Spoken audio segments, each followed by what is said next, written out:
Question number 13, Tammy is asking, how do you run a membership art contest with only a few members? You run a creative membership contest with few members the same way you would run it with a lot of members. So the way is the same. We are running it via the viral tool we use for our campaigns called UpViral. UpViral multiplies your few members into an army of voters and participants. So this is a very good tool to run any voting. How do you run it? Step 1, announce your creative membership campaign via email to members with instructions on how to submit their work to you.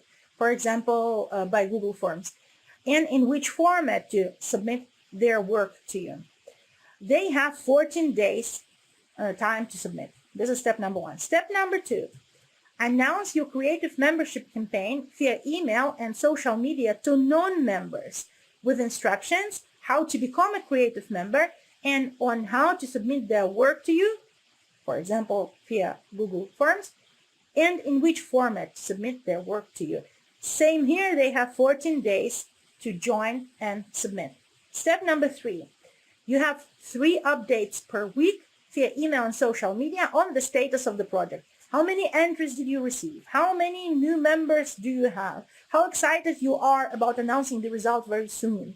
What do people think who will win? So all these engagements and stuff. Step number 4, final 3 days before closure, you have daily reminders to all the members to submit.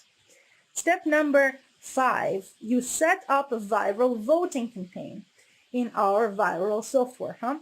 Step number 6, you send out a viral voting campaign by email and publish it on social media.